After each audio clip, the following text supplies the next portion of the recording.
In this section, I want to teach you some of the important things you must do. The first tip is to set the undo value to 99.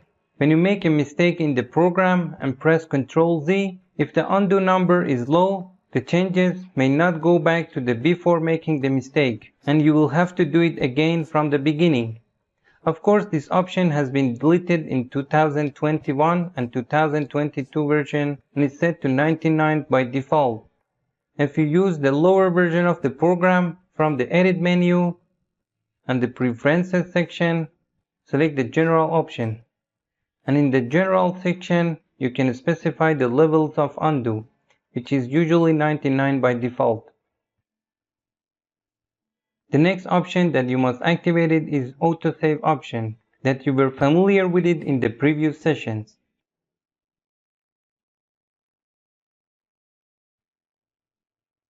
The next tip, when you are working on a project and you feel that your computer is slow and the preview process in the timeline is slow, this is because your memory cache is full and you need to delete it.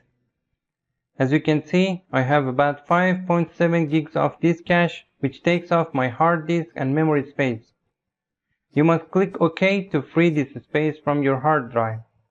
Don't worry about deleting these files. These files are useless, and when you preview your project, space is taken up from your hard drive and should be deleted with this option.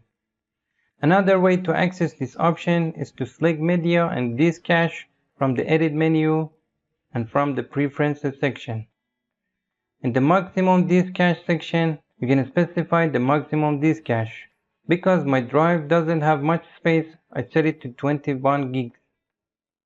You can specify the location of this cache by clicking the Choose Folder button.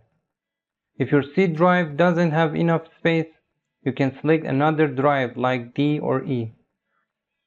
The Empty Disk Cache option that is off, which is actually the All Memory and Disk Cache option, and it is disabled because we emptied it. In the Confirmed Media Cache section, you can also change the default paths of the program, which I don't do that. Also click on the Clean Database and Cache. All useless files will be deleted from your memory and hard disk. After cleaning all memory and disk cache and feeling that the After Effects program is still running slow, it is best to restart your system. Restarting really helps in this situation, especially when you are working on a large project. There are several important options in the Preferences window that I would like to teach you. Of course, there are many settings in this section, yet you don't need to learn all of them. In the Grid and Guide section, you can change the default colors of grid and guide. Now, to make you understand, I close this window and create a new composition. If you remember, the grid is these green lines, and the guides are enabled by default, which are the guidelines in the composition window. We can change these colors. To do this, from the Edit menu, Preferences, select the Grid and Guides option, and change the colors to your taste.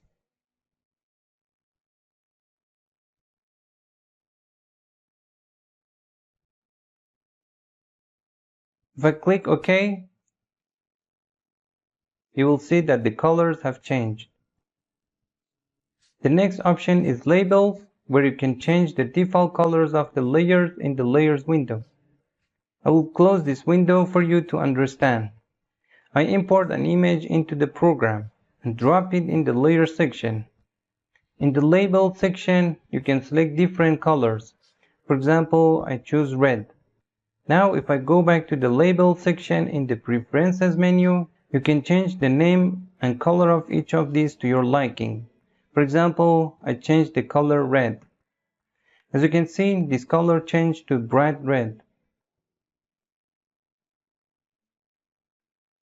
You can even rename and save them to appear in the Label section. In the Appearance section, you can change the color of the After Effects program, which is black by default. For example, if I move this brightness slider to the lighter, you will see that its color change. In Interactive Control section, if I move it to the right, you will see that this blue color become lighter. Change these options and you can see the changes.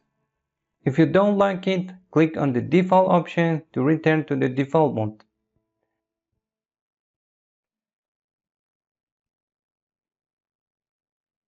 There are a number of settings in the memory and performance section.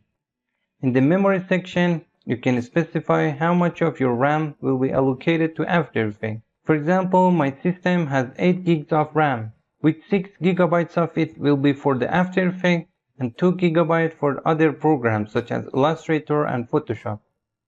For example, if I set this number to 3, you will see that it will be 3 gigabytes for other program and 5 gigabytes for After Effects. You can also set if you like, which I set it to 2. Suppose we want to open 2 projects in After Effects at the same time and use the ready-made motions of the project in our new project. By default, this is not possible in After Effects. For example, I opened this project that we built together before. Now suppose you want to copy a motion from another project and paste it into this project. Other programs such as Photoshop or Illustrator have one tab per project, and you can open multiple projects in the tab at the same time. But if in the After Effects a project is open and you want to open a new project, you will see that the project closes and the new project is displayed. Now in order to see both projects at the same time, we double click on this section and select the other project and click Import. Now this project has been imported into the After Effects as a folder. If you open this folder and double click on its composition, the project will be displayed in the composition window. And in the layer section, I can switch between the compositions of 2 projects. Now for example, I can copy the hand layer of this project and open the composition of another project and paste it.